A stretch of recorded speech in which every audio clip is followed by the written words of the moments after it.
Voilà, vous avez la parole, Thomas Cazenave. Merci, monsieur le maire. Ce vœu, il est porté par deux groupes, celui de Renouveau Bordeaux et de Bordeaux Ensemble.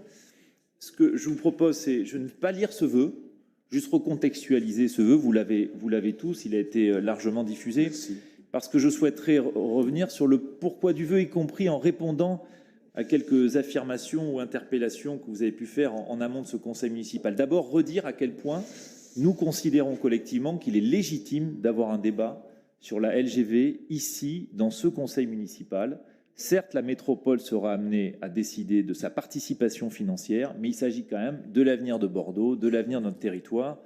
Et je rappelle que s'agissant d'un dossier national, vous aviez à l'occasion présenté vous-même en début de conseil, et pas à la fin d'ailleurs, je le rappelle, un vœu sur la 5G, dont on aurait pu penser d'ailleurs qu'il était de dimension plus nationale que purement locale, sur lequel vous n'aviez pas de compétences directes. Peut-être vous redire quand même pourquoi ce projet a été relancé, parce que vous-même nous avez interpellé en disant moi j'étais du Macron 2017, ce qui nous a fait sourire d'une certaine manière, et on ne comprend pas ce revirement. Et c'est les mots que vous avez employés notamment en France Bleu, et je dois dire que ça nous a fait sourire. Bon, moi je vais repartons du contexte. Pourquoi la relance de la LGV? C'est votre interpellation en disant oui, il faut soutenir les petites lignes. Mais je vais vous dire l'orientation du gouvernement et du président de la République en 2017-2018, elle a été sans ambiguïté. Elle a dit que l'enjeu, c'est de permettre des mobilités du quotidien propres, et donc il faut réhabiliter les petites lignes. Et c'est tout le sens de l'engagement, de l'action du gouvernement, et on viendra, y compris de l'action encore récemment de l'État et de la région, qui ont décidé de mettre 1,6 milliard sur la réhabilitation des petites lignes. Et alors vous allez me dire, mais quelle est la raison de ce revirement, monsieur le maire? Donc je vais répondre à votre question. Il y a eu un grand changement entre 2018 et 2021. Le grand changement, c'est la crise économique. Puis, pour éviter l'effondrement, le plan de relance européen de 750 milliards et le plan de relance français.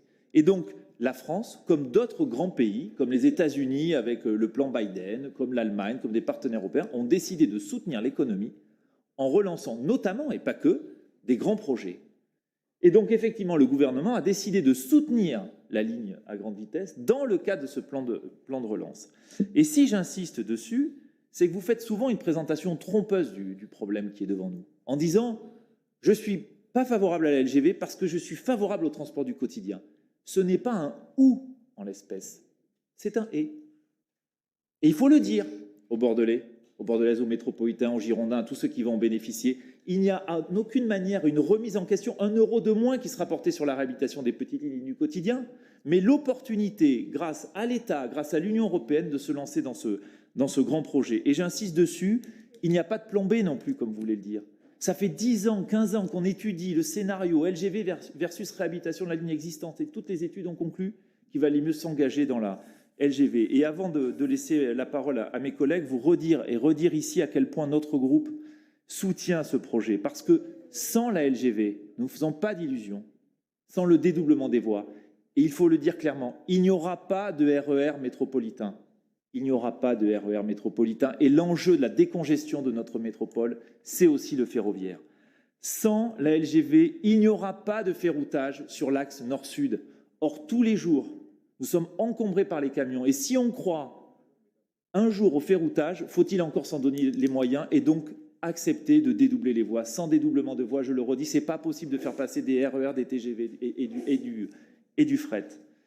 Enfin, sans LGV, pas de report de l'avion, de la voiture vers un transport à mode propre. Si on croit à la transition écologique, on croit au ferroviaire et on croit à la LGV. Voilà, monsieur le maire, s'agissant de notre groupe, les commentaires qu'on voulait apporter à ce vœu qui a été livré au conseil municipal. Voilà, qui souhaite